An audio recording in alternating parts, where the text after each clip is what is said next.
times build character. This isn't just a show, this is real life. It's not about how you start, it's about how you finish. You gotta see it before anyone else can see it. Every second, every minute, every day.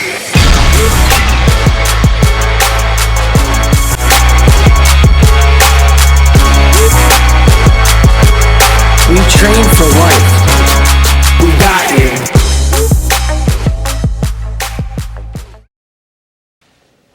Welcome back, everybody, to the Relentless Way podcast. I'm here, Paul Alvier, my longtime good friend, business partner, Matt Strout. We're pumped to be here today. It's going to be an exciting episode where we continue to focus on human development and overall growth of the individual.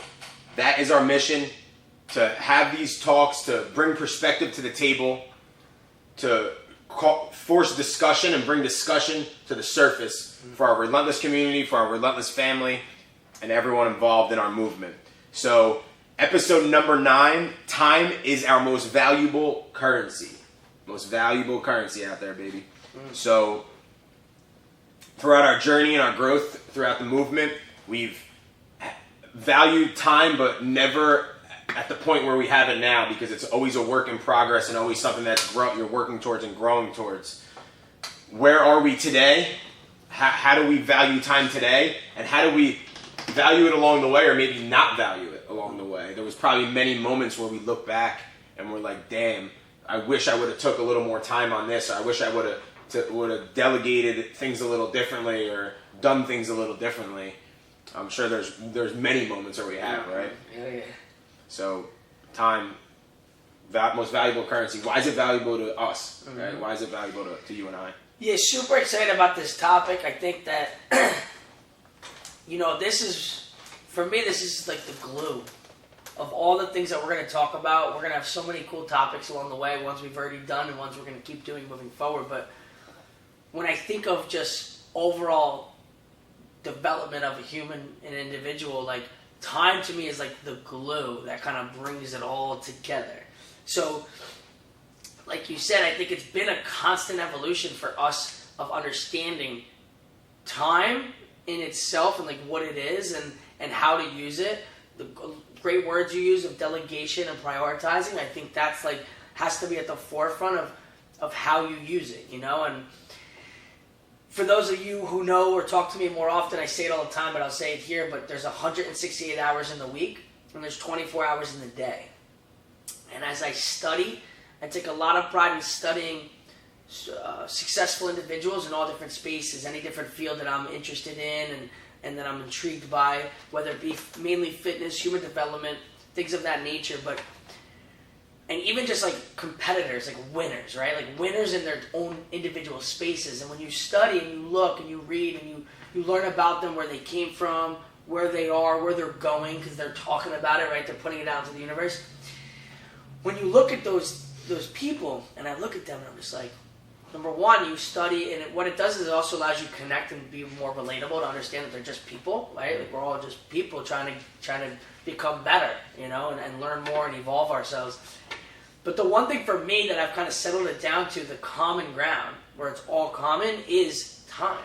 Because the reality is whether you're so-called successful, right? Because success is dictated by you as an individual. If you're fulfilled and happy, you're successful, which is great. Right.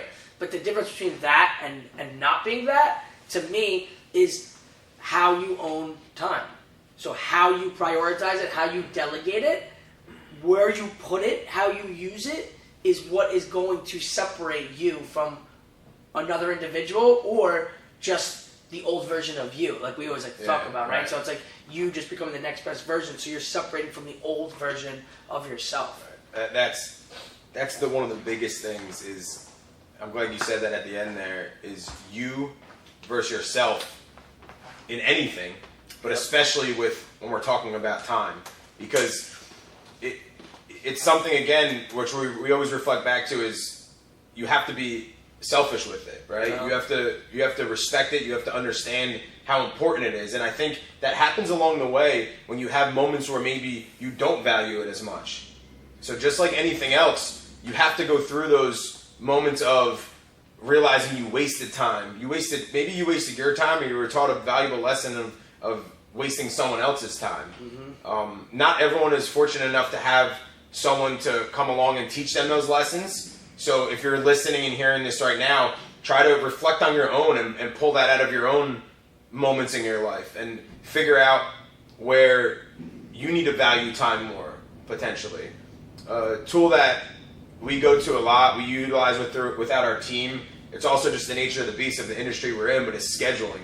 Mm-hmm. I think it's so important to understand your schedule and respect your schedule, but most importantly, have control over it. Because when you talk about scheduling, you're controlling your time. You're manipulating your time. So it doesn't have to be over the top. It doesn't have to be anything excessive. You could choose how you want to stay organized with it. I like to use calendars of many sorts. I like to use notes as well. Another point you brought into there was competition. Mm-hmm. So like while you're doing this, understand that the competitor in you is going to come out, and you're going to have moments that maybe you feel you didn't value your time right, but you can't get discouraged and just throw it away. You have to figure out or understand to yourself how to improve those moments in time. So scheduling is huge. Again, for some people, though, it might just be more so just being aware of it. Just straight up being aware of moments, being more present in moments. Right? We talk about that a lot. Being present in important moments, but being present in all moments. Because if you really pay attention to it, you'll realize that if you become more present in more moments, those become important moments, and they become more valuable to you, and that becomes your most valuable currency. And then it just keeps compounding from there, you know. And I think something you said in the beginning, which I think is where it all starts, and I think that's the toughest thing, but is to become selfish and to understand that, like, so people like us, right? We're in this industry that we're in. It's in service. It's in people. We deal with people every day, all different walks of life, and I think we come from a very selfless, like, beginning, right? Like, everything we do is to help all of those around us. And I think in the beginning of the journey, it was very, like, it was all selfless. It was all give of ourselves. We were on a mission. It was a no option mentality for us. There was no plan B. So part of it, like, had to happen, right? Because there was a lot of survival moments where work and delivering product and service and creating income took precedence over everything else. Right. So those sacrifices they didn't almost, but they needed to be made because we needed to survive. The Relentless Movement was one day at a time. Like, the doors don't just open, right? We created them. We made sure they opened every single day. And the people around us understood that too. The true people around you have to understand it. Great point. Correct. Because that could shift along the way as well. And because that's what happens along that way, right? It's like you start making these decisions. You start not doing this or maybe doing that instead of this. Or you start doing these things and that, like what we talked about earlier, last episode, about learning how to edit and start working through conversations and individuals, right? That goes hand in hand with this too now, because what happens along the way is you start making different decisions, you start separating yourself from different things. And what starts to happen now is you think you're doing something for the greater good, and that's why it comes from a very good place. And if we could connect with somebody before they get to where necessarily we were, like, I was in a position where I was burnt out, I was exhausted, I was mentally, physically, and emotionally drained, and here I am giving of myself, but then I got to the point where I had nothing left to give. And it was such a beautiful moment for me because it kind of really showed me that in order to be the best selfless version of myself, where I thought I was being so selfless, I actually had to reverse it, and I needed to be selfish first in order to become a better version of myself, selfless. So what I had to say was, yeah, I'm giving to all these people, and I'm doing all these things, and I'm helping my hands always out. But what is the product that I'm giving? Is it as good as it could be? So then it started getting to the point where I held myself accountable to really making sure that I gave myself an hour every day, right? So it was an hour every day. and I didn't overthink what I did in the hour, but it was a midday hour. I'd work all morning, midday, when it was a little quieter in our beginnings, right? It was a little quieter midday than it is now, but we made it a point. Like, my motto was, like, get to the foam roller. No matter how tired, exhausted I was, I'd get on the ground and I start foam rolling my body and just start moving myself. And then next thing you know, I start doing some stretches, kind of doing some movement prep, getting the body going. Then I lead to my activation, doing my bands, getting juice flowing, and then next thing you know, the body naturally is like, all right, let's get some work in now, right? And at the end of that, I felt amazing, and I could go back out and be a better version of myself to then give and to be that leader that I thought I was being, but now I took it to a whole different level. And it's a tough thing, because like, you could read about it, you could hear about it, but like, until you really go through it, I almost, like I said, like, I wouldn't have done it any other way. I almost feel like it had to happen that way, because I had to understand that you need to get to that point, because you need to do it this way now. You need to take care of you first. And now that you mention it, I remember when that shift really started to happen, and you were the leader of the shift within our movement, recognizing it, and we had some moments where we started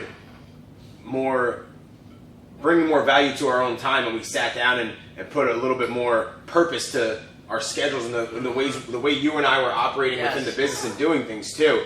A couple examples was just our normal operation hours, just as a whole, as a business. There was a point where we were opening at 8 a.m. So here we were, busting our butts. We might have been going 8 a.m. till 8, 9 p.m., right? But in that moment, we realized what's more valuable, right? This is for someone else now. What's more valuable for our Relentless family? Where could they have more moments of growth, and how could we be more available to them? So we shifted to opening up at 6 a.m. and we maybe closed a little earlier, because we realized that, hey, people that are getting stuff done are coming in and attacking early in the morning. For both of us, it was on different ends, right? I wasn't as much of a night person, so like for me, like I like to wind down 5, 6, 7, 8 o'clock. As the night goes on, I wind down faster. Like, that's definitely not as much as my time. And for you at that moment, you weren't as much of a morning person. But we blended them together. We obviously made sacrifices along the way, and understanding of how, when we had to be here in certain moments. To this day, we still have a nice balance of that. But the point is that we recognized, for the bigger picture, how valuable other people's time was, along with ours too. So we, again, what Matt was saying, we come from that selfish mode of like a positive selfish way though, like nothing but good intent. We're putting in the hours, we're putting in the time, we're preaching to our team, it's work, work, work. We get here at 8 a.m., clock out at 8 p.m. We're getting members through the door, we're getting people in here working out. And then we took a step back and went to the kind of swung the other way and said, let's find a balance of that. So yeah, we could do that, but number one, let's build a team so then we can have more available hours for people that are on the same mission. But number two, let's delegate and let's create our structure to bring more valuable time. Along with the middle of the day, it's pretty cool sometimes when you walk into the facility in the middle of the day and you'll see a good group of coaches working out or doing things to better themselves. They're at work in one way or another between that noon and 2 o'clock window, you know. It is a little bit of a slower time with flow of members because, you know, that's kind of the middle of the workday. But it's cool, you'll see that, and that's where we get better. That's where we grow, and that's where we value our time as a team. So I think that's important. We made a lot of shifts along the way. You know, I think we could relate to a lot of things of how we've shifted the value of our time. Home life, or out in the world, not in the facility. There's a lot of adjustments to be made there too, constantly, to this day. You know, some of those things. What are some of those things, those adjustments that we've made that we could help people recognize that if they're a little behind, you know, we could be ahead of them and help them be prepared for that when the time comes. So I think that's a really great point, because everything we're doing is constantly trying to tie into our own individual self as well as our individual circle tight around us, right? Which is not just ourself, but then our tightest knit circle, which could expand based upon how you would like to do it. But for me and us, right, it starts with that circle, and I think most people do as well, which is your inner circle, your close-knit people, the people you live with in your home, whether it be a husband, wife, boyfriend, girlfriend, parents, whoever that is, like whoever's your really tight circle, to keep that. But I think first it starts with an individual decision of prioritization. So like it first needs to be a priority for you, right? And then when you acknowledge where your priority is, then we can dictate where we put our time and how we own it. It comes with ownership. From there, it's prioritization and delegation. So it's like, what do I either take away or what do I add to make this the most efficient version of myself given to where it's going to be given to? So whether it's a professional or a personal sense. So for me, it's about being the best version of myself wherever I am at all times. And that's where I want to be. And those things matter to me, so I make time for that stuff. Like, I want to have time at a certain point. I'm pretty regimented in my overall schedule. You and I, we're on call 24/7, right? 365 all day, every day. I like to look at it, there's a different level of myself involved inside the facility or outside the facility, right? So like I'm always on. What is the level at which I'm on? So if I'm not in the facility, I'm still on. I'm making lead calls. I'm following up with people. I'm on my phone. I'm being diligent and I'm being relevant. But I'm also working to be present, like you said earlier, in the moment. So that is one of the biggest and toughest things because you have to understand, and that is where prioritization comes in. If something comes in, I'll look at it.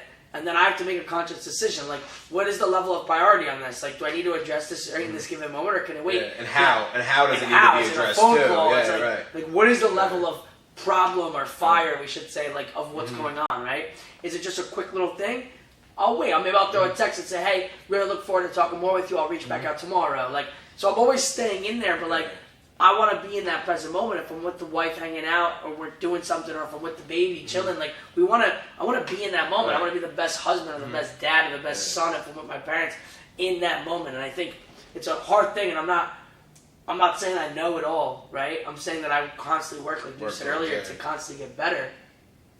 And I think it's about constantly reflecting in different experiences, right? It's like, when you have experiences after, be like, was I there? Was I not there? It's very especially now, right? Our phones. Everything's so accessible. Easy, right? To not be in the moment. We can literally, it's like a computer in our hands. You take it out, you can do anything. Like, we all see it, right? It's like that, you go somewhere and you see the heads down, you're talking to somebody like, wait, what? Like, it's a common thing. So, I think it starts with the ability to first prioritize and understand what is important to you. And where do you feel like you want to implant yourself, and who do you want in your circle? Then from there, it's about understanding and owning and delegating how you do that. Yeah, and a lot of times, just like anything else, it's the build-up of the little things, the little moments, right? Especially with that at-home life, or when you're spending time with your family, with your friends, with loved ones, or even just working on stuff outside of your career where you are, or your work life. It's little moments that add up. It's little things, because everything is so accessible. You have your email, you have your social media, you have your text message, your phone calls, so many different outlets now, you know what I mean, that we do interact with people, and that we are in a very social world digitally. So it could all add up, and it's tough. I was talking to someone inside the facility about this yesterday. We were talking with one of your clients when we were out on the floor, and he was mentioning getting involved into the Instagram world a little bit. And on that topic, he talked about the challenges of like understanding like you said, the purpose of it, and like how valuable is this in the moment? How important is it? Do I truly? I forget the word you used, but is it something that I'm truly committed to? Right? Like, is it a priority to me? And if not, like, at what level is it? Right. So if someone reaches out through a text and a client answer something, is it urgent that you answer back right away, or is it someone that you could answer back all collectively at the end of the day when you settle down? You know? Is it a phone call? Is it a random call I get through my cell phone from the landline that's an unknown number and could be a potential lead and growth for our business? I'm answering it right away, probably no matter where I am. Right. But at the same time, when I pick that phone up, I'm assessing the situation. It's a short conversation, right? It's take your time. When I say short, maybe I spend a minute. I take information down, I make that contact and let them know. I'll reach out to them shortly, because I need to get back to that moment with the priorities. But at the same time, I wasn't detrimental to what just occurred. Like, I didn't just hit the FU button or ignore it and ignore that moment, right? And that right there, so like what you just said, I want to dig into that real quick, but that's like being able to take ownership on a situation. Right. And I think that's a really hard thing to do. And this is going to lead into the other thing I wanted to say. So I think too many people are obsessed with making everyone else around them happy. It's like, how can I make everyone happy? And it's not a bad thing, right? It's like it's a good thing. You want to make people happy, but we forget about ourselves. Right. So what happens is you're trying to make everyone else happy, and you forget about yourself. And I think you have to get to a point where you could take ownership on things and just own them and do the right thing, and then how the person reacts. Because the reality is like, if that person that called you, right? Let's use that scenario. Really wanted to talk to you in that moment, like they're gung ho, they're like ready to talk. You pick up the phone, you have a nice conversation, but then you say, I'm going to set up another call with them. Are they going to be a little upset possibly? Yeah. But the fact that you owned it, you talked to them, they heard your voice, you interacted, and you talked about the next step and setting it up and staying in touch and following up and all that nice stuff, they're like, all right, no big deal. But now all of a sudden you don't answer the call, you don't follow through, you don't follow up with them. It's a completely different experience, a completely different perspective now that person has on you, if they know who you are, or Relentless and the movement, right? It's directly related to that. And I think the next thing that I was going to say to that, and I think this comes with time again, but is learning how to say no. And it's a very, very hard thing. And Tim Grover spoke about this recently on a podcast, and he said, if you want to get to the next level of anything, you must teach yourself how to say no. And it's the ability to separate the emotional and the mental side of things. And I think one of the greatest things attached to time and grit, I think grit is discipline now. So now it's discipline of understanding who you are, what you stand for, what you're doing, and how important your time is in those moments of being there, but then having the discipline to hold yourself accountable, to stay true and follow through on the tasks that you've set in place for yourself. 100%. And that's a whole nother topic we could get into. We could have a lot of fun with that. I'm sure a lot of people could have, considering potentially everyone's on some type of device right now, but talking about discipline and intent within using our devices and in the social media world. It's something we've talked about in the past in discussion group. But that is part of time, right? What we have in our hands nowadays that takes up your time throughout the day. So it goes a little hand in hand what we're talking about today, but I think it also has a lot more substance for another day too. Yep. We could really dive into talking about the specifics of the uses of social media, what it does to us mentally and emotionally, especially with everything going on in the world now. But along with all that becomes feelings, right? Yes. With time and valuing your time and dealing with this beast comes a lot of emotions, right? And a lot of times, like you said, we could have a way that we think or some type of fear towards how we feel people are going to perceive us if we don't respond right away, if we don't show up to this event.